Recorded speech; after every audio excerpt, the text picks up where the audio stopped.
Welcome, wizards, witches, and nomads. My name's David Syczylo, and thank you for taking the time out of your day to visit my channel, Wands and Reviews. Molly Pruitt. Okay, there's a lot about Molly's life, so I'm going to only go over some of the more major and important points in her life based on the Harry Potter books and movies. This will be longer than most of my character history lessons since there is a lot to cover. Molly Pruitt is an English pure-blood witch and younger sister to Fabian and Gideon Pruitt, who were both members of the original Order of the Phoenix, who were both murdered by Death Eaters during the First Wizarding War. In her youth, Molly attended Hogwarts School of Witchcraft and Wizardry, where she was sorted into Gryffindor House. It was at Hogwarts that Molly met Arthur Weasley, and the two of them began to date. One night, as they were out on a nighttime stroll, they were caught and reprimanded. After Molly graduated from Hogwarts, she married Arthur Weasley, and together they had 7 children. 6 sons: Bill, Charlie, Percy, the twins Fred and George, their youngest son Ron, and their only daughter Ginevra. All of Arthur and Molly's children were eventually accepted to Hogwarts School of Witchcraft and Wizardry. During Ron's first year, his older brothers had already crossed onto platform 9 3/4 when a young boy approached and asked Molly, "How do you get onto the platform?" She told him how and allowed him to go before Ron, who followed after. After Molly and her daughter Ginny arrived on platform 9 3/4, she learned that the boy she let go before Ron was none other than Harry Potter. Ron became good friends with Harry and contacted his mother Molly shortly before the Christmas holiday to tell her that Harry was not expecting any presents.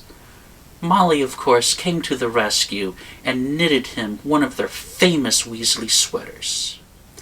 Later during the summer, Molly discovered that the beds of Fred, George, and Ron were empty. The family car was also gone.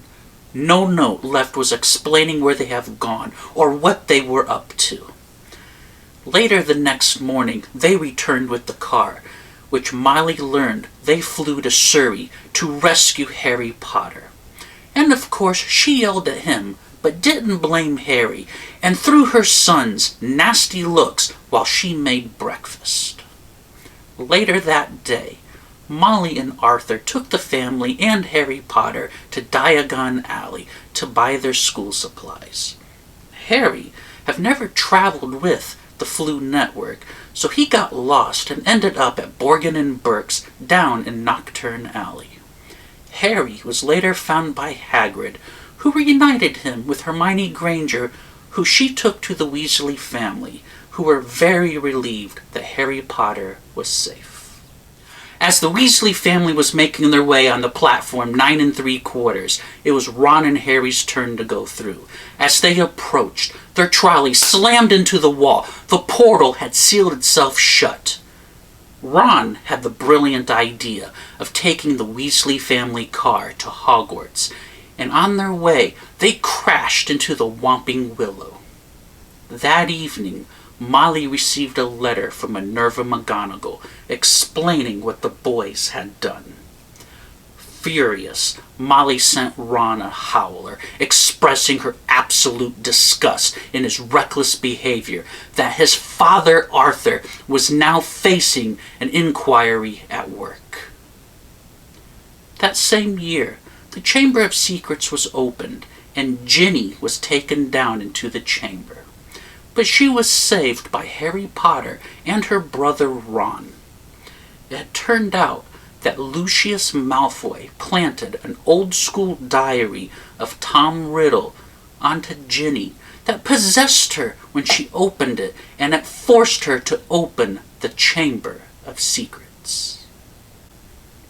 The following summer, the Weasley family went to Egypt to visit their son Charlie. During this time, Sirius Black escaped Azkaban prison. Harry Potter was told by Arthur Weasley not to go looking for him. Later, Harry found out that Sirius Black was actually his godfather and was innocent of all his crimes. Molly sent a letter to the Dursleys using Muggle Post, asking permission to take Harry Potter to the Quidditch World Cup, though the Weasley family was actually planning to collect Harry Potter whether or not that the Dursleys said yes or no. And unsure of how much postage to include, Molly completely covered the envelope with stamps, leaving only a small square inch on the front, which she managed to squeeze the Dursleys' address on. That year, when Arthur and Molly's children, including Harry Potter, were sent to school for the new year, it was implied that something special was happening at the school, but they would not elaborate on it. When Molly learned that Harry Potter's name came out of the Goblet of Fire, Molly said she was against him in competing in the Triwizard Tournament. She and Arthur watched, and during the third task of the tournament, Molly was in a fragile, motherly state. She was concerned, as Harry was pretty much one of her own children, and worried about him. And she had the right to worry. When Harry Potter returned with Cedric Diggory's dead body, only after did she learn, as with everybody else, that Lord Voldemort was reborn and Albus Dumbledore has reinstated the Order of the Phoenix. That summer, Molly had her heart broken by her son Percy, who had joined the Ministry of Magic. He had broken all contact and insulted his own parents, saying that they were idiots for believing Harry Potter about Lord Voldemort's return and following Dumbledore and joining the Order of the Phoenix. Arthur and Molly eventually moved the Weasley family into 12 Grimmauld Place in London, the headquarters of the reinstated Order of the Phoenix, and under Dumbledore's orders, they were told to keep Harry Potter in the dark with anything going on within the Order. When the advance guard finally delivered Harry Potter to Grimmauld Place, Molly was pleased to see him and quickly pushed him upstairs so he wouldn't interrupt the Order's meeting. And when that meeting ended, Molly brought all the children downstairs for some dinner, and against her wishes, Sirius Black, Harry's godfather, and Remus Lupin gave Harry Potter a general rundown of what has been going on within the Order and what they were planning in the upcoming fight against Lord Voldemort and his forces. That year at Hogwarts, Harry Potter had a vision, a dream if you will, through a mental connection with Lord Voldemort. He witnessed Arthur Weasley being attacked by Voldemort's snake Nagini, while Arthur was guarding the Hall of Prophecy. And thanks to Harry Potter's quick actions of telling Albus Dumbledore, Arthur Weasley was found and taken to St. Mungo's Hospital where he was treated. And Molly was grateful for Harry's actions to save her husband. Arthur and Molly's son Bill notified them about his engagement to Fleur Delacour, and Molly expressed her disdain as the engaged couple was staying in their home, as Bill thought it'd be good for Fleur to get to know his family before the wedding. And according to Ginny, her mother kept trying to break up the engagement by inviting Nymphadora Tonks to dinner, hoping that Bill would fall in love with her and break up with Fleur. And of course, it did not work. After Albus Dumbledore's murder, Molly learned that her son Bill had been injured, and Arthur was concerned how Dumbledore was killed, since it was he who protected the Weasley family and their comrades within the Order. Things were about to change. During the wedding of Bill and Fleur, Kingsley Shacklebolt informed the guests that the Ministry of Magic had fallen to Lord Voldemort and his Death Eaters. Arthur and his family were now in great danger, as Dolores Umbridge was keeping track of their movements. Percy, seeing what was happening, finally reunited with his parents, and the Weasleys were whole again. When Hogwarts came under attack by Lord Voldemort's forces, Arthur and his wife Molly partook in the battle. Fred was killed, but the battle kept on. Molly witnessed Bellatrix Lestrange cast the killing curse at her daughter Ginny. Already distraught at the loss of her son Fred, losing another child was not going to happen. Bellatrix laughed at Molly as she attempted to fight her.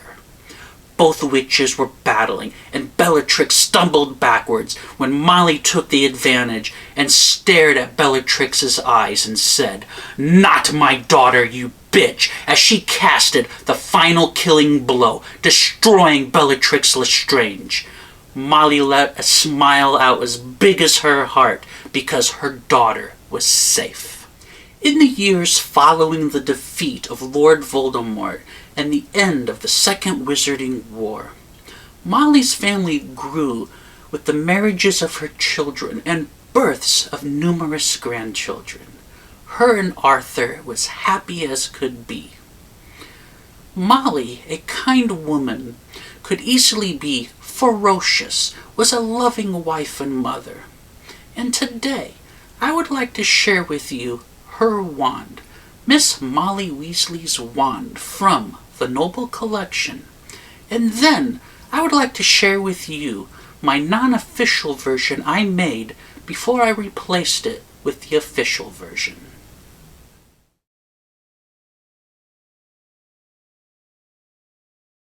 Here is Miss Molly Weasley's wand from the Noble Collection.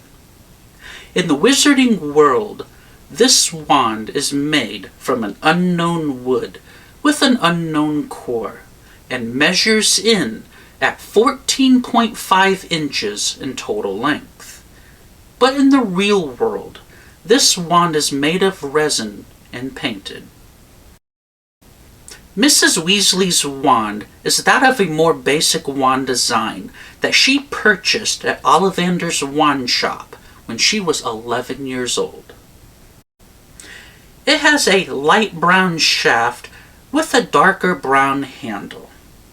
The wand shows some wear, but it's been kept in excellent condition. Molly usually keeps her wand tucked away inside her apron.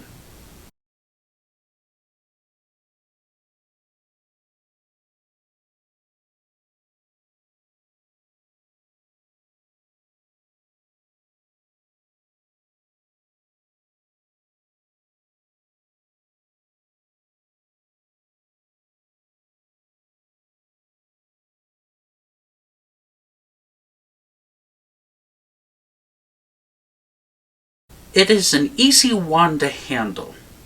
It moves with your hand without feeling obtrusive and heavy. Molly could cast spells and battle with the best of them, as Bellatrix Lestrange found out when she was defeated by Molly, protecting her daughter Ginny.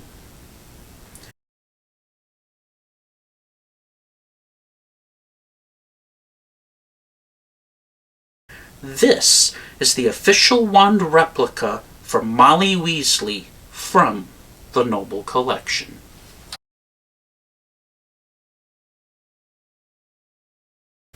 Here is my non-official wand for Molly Weasley. Made from an unknown wood with an unknown core, this wand measures in at 14.5 inches in total length.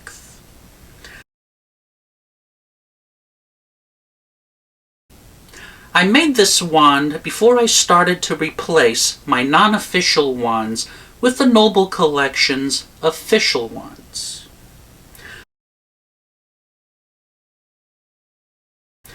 I used an image from the Noble Collection as my main reference to make this wand. After I made the wand, I dremeled in the lines and painted the wand and sanded it.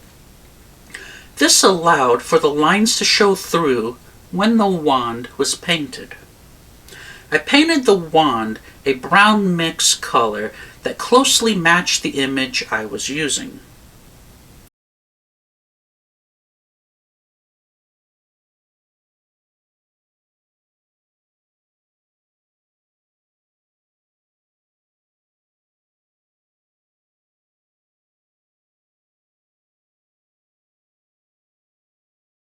This is my non-official wand replica of Molly Weasley's wand, and I'm happy with how this wand turned out.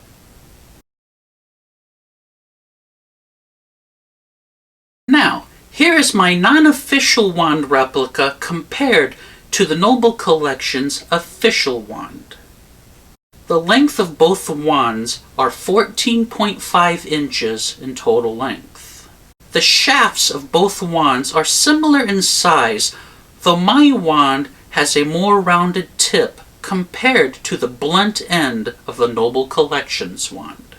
The handle of my non-official wand is narrower and longer than the Noble Collection's official wand, and has a larger donut where the handle meets the shaft. When it comes to the coloration, both wands are similar, but as you can see, the handle on my non-official wand is darker. So there you have it, the official wand replica of Mrs. Molly Weasley from the Noble Collection, and my non-official wand replica that I created for Molly Weasley. And I can say, I feel that I did a great job in replicating Molly Weasley's wand before I replaced it with the Noble Collection wand.